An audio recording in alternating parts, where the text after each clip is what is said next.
The faded blue door stood slightly crooked, its paint peeling in thin strips like old sunburned skin. Amina always felt embarrassed by it, but today, with Ryan standing behind her, her cheeks warmed with self-consciousness.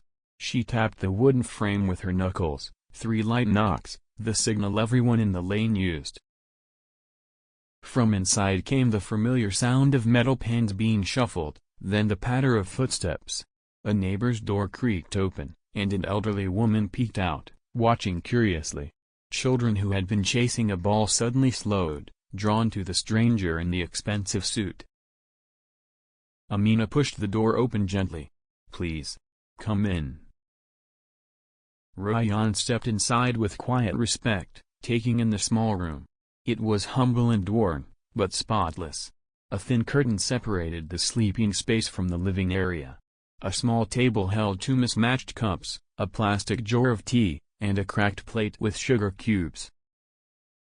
The home smelled of ginger, detergent, and something warm, something like comfort. Amina quickly took her sandals off and motioned for Ryan to sit. "You can sit here. It's the best chair we have." Ryan looked at the chair, its legs slightly wobbly, fabric frayed, and smiled. "It's perfect." Amina moved around with the confidence of someone who has helped their mother thousands of times. She filled a kettle with water, carefully struck a match to light the stove, and set it to boil. As she worked, Ryan watched her with a look he seldom showed in the business world, admiration. "You do all this every day?" he asked.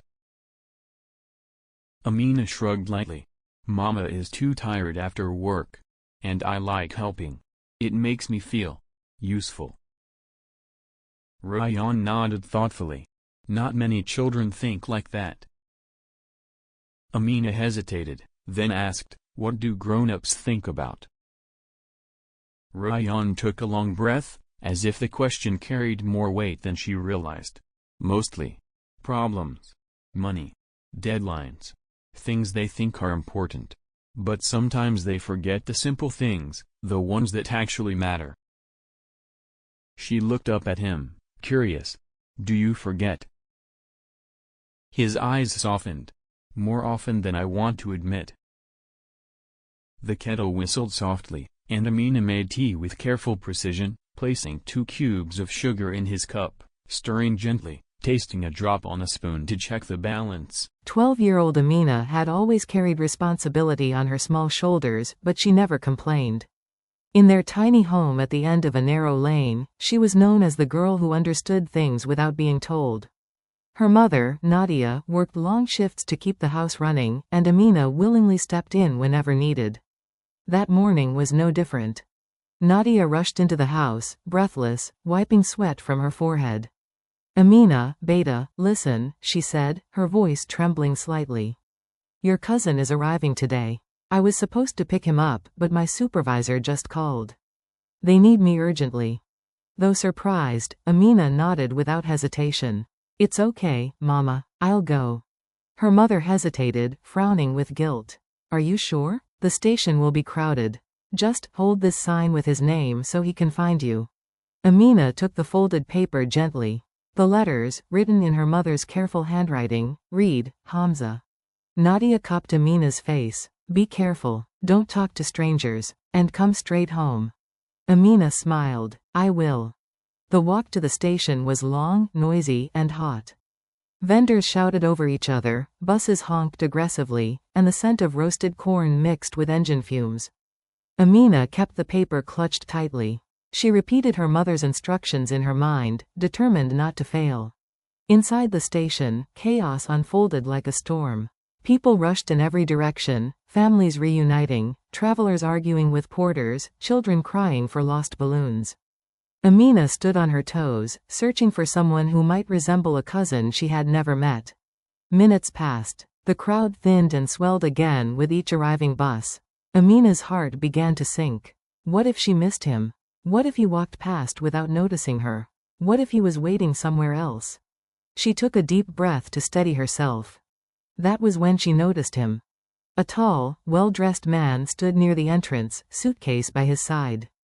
His suit was crisp despite the heat, his shoes shone even in dusty surroundings. But what caught her attention was not his appearance, it was his expression. He looked lost, not physically but in a deeper, more personal way, as though he didn't quite belong in the noisy world around him. Amina didn't mean to stare, but the man's eyes suddenly met hers. He blinked, surprised, then walked toward her with measured steps. "Excuse me," he said politely. His voice was warm but carried a heaviness she didn't understand. "Are you, Amina?" Amina froze. Yes, I'm Amina." Her eyes widened. Are you Hamza?" The man chuckled softly, something like relief washing over him. "In a way, perhaps." His answer confused her, but he didn't seem dangerous. His face carried kindness, and the way he looked at her, gentle, respectful, uncertain, reminded her of a teacher trying not to frighten a child. Amina clutched her sign tighter. Maybe her mother had arranged something unexpectedly. Maybe this man was a distant relative she didn't know about. He extended his hand. "My name is Rayan." She hesitated, then shook it politely. His hand was warm, steady. "Shall we?" he asked. Unsure but trusting her instincts, Amina nodded and started walking. People glanced at the pair, some curiously, some with surprise, but Amina kept her eyes forward. If she had turned back even once, she might have noticed the two black luxury cars parked near the exit. She might have seen the drivers straightening up when they spotted Rayan walking beside a child. She might have heard them whisper his name in shock. But Amina didn't look back. She simply led the way, unaware that her simple errand was about to rewrite her destiny. The walk away from the station felt strangely calm compared to the chaos Amina had just escaped. Rayan walked a few steps behind her, allowing her to lead, never rushing, never insisting. He carried her small cloth bag without complaint, though it clearly weighed nothing compared to the sleek suitcase in his other hand. Amina noticed this and felt a small flutter of guilt. "You don't have to carry my bag," she said quietly. "I know," Rayan replied with a gentle smile. "But sometimes it feels good to help someone who actually appreciates it." Amina wasn't sure what he meant, but his tone wasn't sad, just honest. As they moved farther from the central roads, the surroundings changed. The polished storefronts faded into worn buildings, old fruit stalls, and cracked pavement where children played barefoot. Amina walked confidently. She knew every alley, every shortcut, every corner where neighbors sat like watchful guardians. Rayan, however, observed everything with quiet fascination. His eyes lingered on the narrow lanes, the laundry lines strung between rooftops, the old woman sweeping her doorstep with a twig broom. There was no disgust in his expression, no judgment, only a kind of thoughtful curiosity. "So this is your neighborhood?" he asked gently. Amina nodded. "Yes. It's not fancy, but people are kind." "That's more important than fancy," Rayan replied. But as they turned onto a quieter lane, two men in black suits stepped out from behind a parked car. Both wore earpieces. Both immediately straightened at the sight of Rayan. Amina froze. These men didn't look like people who belonged here. "Sir," one of them said urgently. "We've been looking everywhere." Rayan lifted a hand. "It's fine. I decided to walk." The men exchanged nervous glances, clearly unsure whether to argue. Their gaze shifted to Amina, and confusion flickered on their faces. Why is he with a child? Who is she? Where is security? Where is the convoy? Amina didn't hear their words, but she recognized the expression. She had seen it before, people who underestimated her because of her small size or simple clothes. She tightened her grip on the strap of her dress. Rayan stepped slightly in front of her, as if shielding her from their stares. "She's helping me. That's all." The men bowed their heads respectfully, though their confusion remained unsolved. Rayan gently motioned for Amina to continue walking, and she obeyed, though her heart beat faster now. "Why were they staring at me?" she whispered once they were out of earshot. Rayan sighed softly. People often struggle to understand things that don't fit their expectations. She didn't fully understand, but she sensed it wasn't about danger. It was about misunderstanding, on their side, not hers. To ease the tension, Amina tried to be cheerful again. So, you were sent to meet someone from my family? In a way, Ryan said thoughtfully. I was supposed to meet someone important. Someone who would remind me of what truly matters. He paused. Maybe that person was you. Amina blinked, stunned. Me? Ryan smiled at the ground. You'd be surprised how much people forget about kindness when they grow older and busier. Amina walked silently, letting his words sink in. She had never heard an adult speak like that, not to her. When they reached the entrance of her lane, the pavement narrowed into uneven stones. The buildings leaned slightly inward, almost hugging the path. It wasn't pretty, but it was home. I'm sorry, she murmured suddenly. Our neighborhood isn't nice. Ryan stopped walking. Amina, he said softly, niceness has nothing to do with money. I've been to mansions that felt colder than ice. And I've been to small, worn-out homes that felt like sunlight. He smiled. Let me judge for myself. Something in his voice made Amina stand a little taller.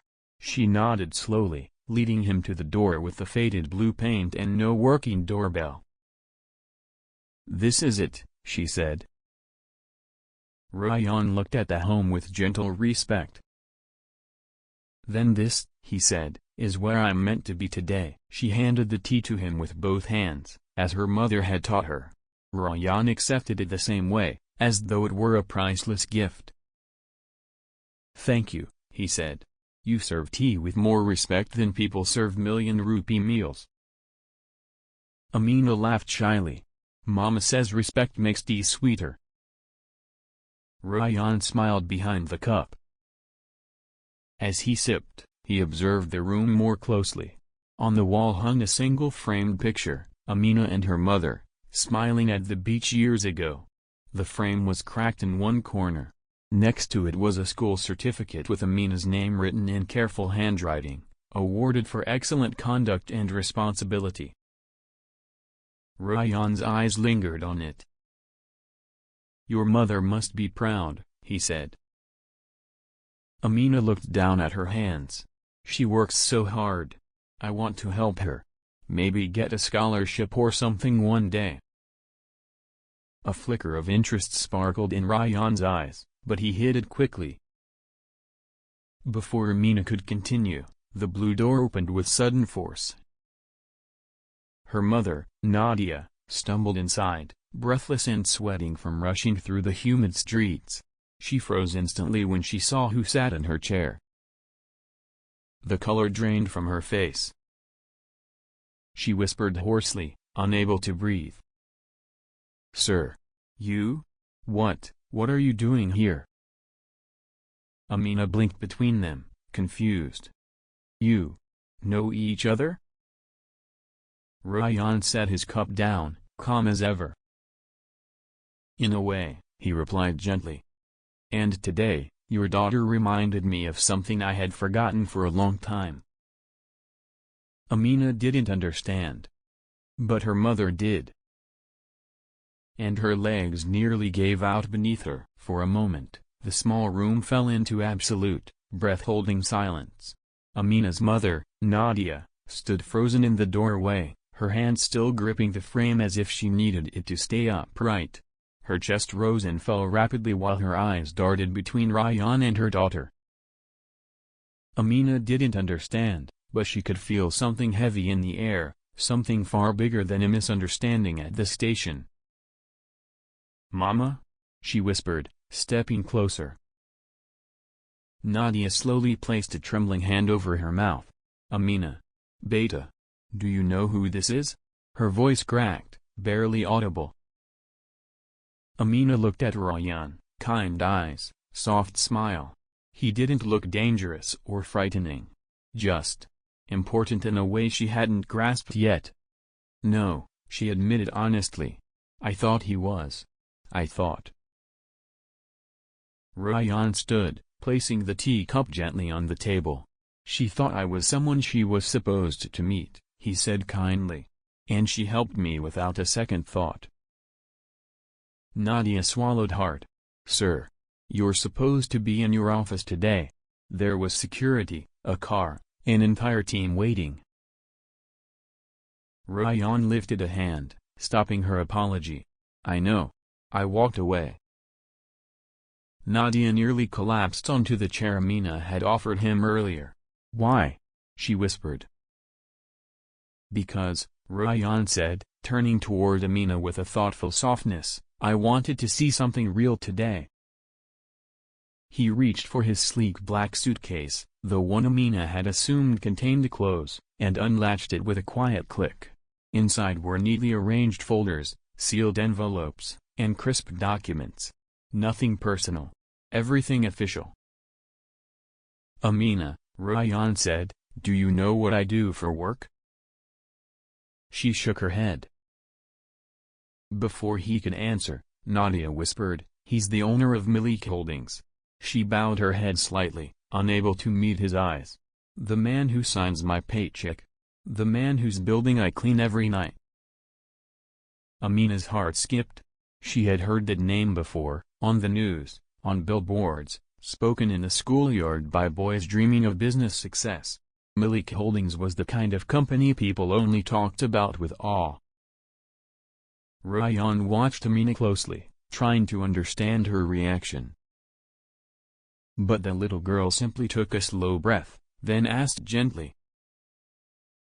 But, if you're so important, why were you alone at the station? Ryan smiled faintly, tiredly. Because sometimes you can be surrounded by people and still feel alone. Everyone around me listens to my instructions, follows my orders. But very few speak to me like a person. Nadia wiped her eyes with the corner of her dupatta. Sir, I'm so embarrassed. My daughter, she didn't know. And that, Ryan interrupted softly, is exactly why today matters. He took out a sealed envelope with Amina's name already written on it, though she had never met him before. She stared at it in disbelief. I was on my way, he explained, to meet a young student recommended for a scholarship. But when I saw her file, I wasn't convinced. Something felt planned, influenced by people seeking favor. Amina's eyes widened. So you were looking for someone else? I was looking, he said, for someone deserving. He turned fully toward her now. And today, Amina, your kindness, your humility, your sense of responsibility, they reminded me of what true worth looks like. Amina opened the envelope with shaking fingers. Inside was an official scholarship document, complete financial coverage for her education, textbooks, uniforms, transport, tutoring, and even a small monthly allowance to support her studies. Her mother gasped, covering her face as tears spilled freely. Sir. She is just a child. She is exactly the kind of child the world needs to invest in, Ryan said firmly. Then, softer, your daughter served me tea with more dignity than men in suits show me. She walked beside me without fear. She spoke to me with honesty, not calculation. Amina swallowed. I didn't do anything big. You did, Ryan said gently. You treated me like a human being. That is bigger than you think. Amina looked down at the paper in her hands, her future spelled out in ink, while her mother trembled beside her. Everything had changed. And yet, everything still felt beautifully simple. For several long seconds, Amina simply stared at the papers in her hands. The words felt unreal. The official letterhead, the signature, the bold print stating full academic scholarship awarded, it was everything she had quietly dreamed of but never dared to hope for. Her mother sank onto the floor, tears slipping down her cheeks. She pressed her palms together, overwhelmed. Sir. How can we ever repay you? She whispered. Ryan shook his head immediately. You don't owe me anything. His voice was steady, sincere. This is not charity. This is recognizing worth that already exists in your daughter. Amina felt her heart swell. No one had spoken about her like that before. Teachers praised her responsibility, neighbors noted her helpfulness, but no one had ever called her worthy in such a meaningful way. It felt like someone had finally seen her, truly seen her. Her mother wiped her tears, her voice unsteady. "I clean your office floors, sir. I've always kept my head down. I never thought." She couldn't finish. Ryan knelt down in front of her, something no employer would ever do. "Nadia G," he said softly, "the value of a person has nothing to do with their job title. You've worked with dignity. And you've raised your daughter with values more precious than anything money can buy." Nadia looked stunned.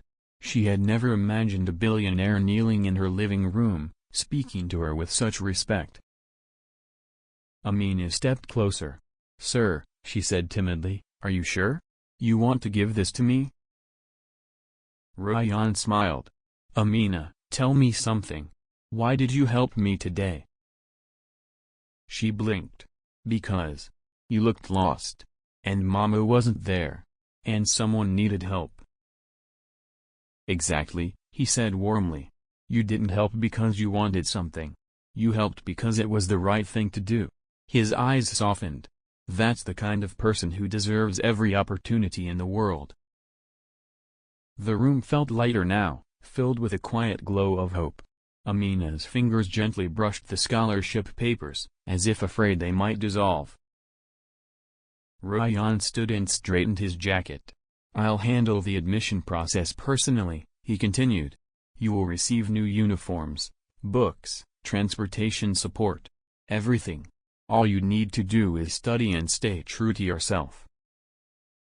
Amina nodded, her eyes bright with unshed tears. There was a knock at the door, one of the security men, looking anxious. "Sir. The car is ready." Ryan turned to Amina and her mother. "May I come back to visit?" he asked, not with the authority of a businessman, but with the gentleness of a friend seeking permission. Nadia nodded quickly. "Of course, sir. Our home may be small, but you are welcome." Amina looked up at him. "Will you really come?" Ryan smiled. "I promise." He stepped outside, but before getting into the car, he looked back one last time. "Amina," he called out, "the world will get bigger and brighter for you from now on. Don't ever believe you are too small to change someone's life." Amina felt warmth spread through her chest. "You changed mine today," she said softly. Ryan gave her a gentle nod, the kind a father might give a child he's proud of, then entered the car, and the vehicle slowly drove away. Amina stood at the doorway long after the car had disappeared down the lane. She held the scholarship papers close to her heart, feeling the weight of possibility pressing into her palms. Her mother wrapped an arm around her shoulders. "Beta," she whispered, her voice trembling with emotion, "your life. It's going to be different now." Amina leaned into her mother and whispered back, "I thought I was picking up a relative. But I brought home a miracle." And in that small house with the crooked blue door, a new future began.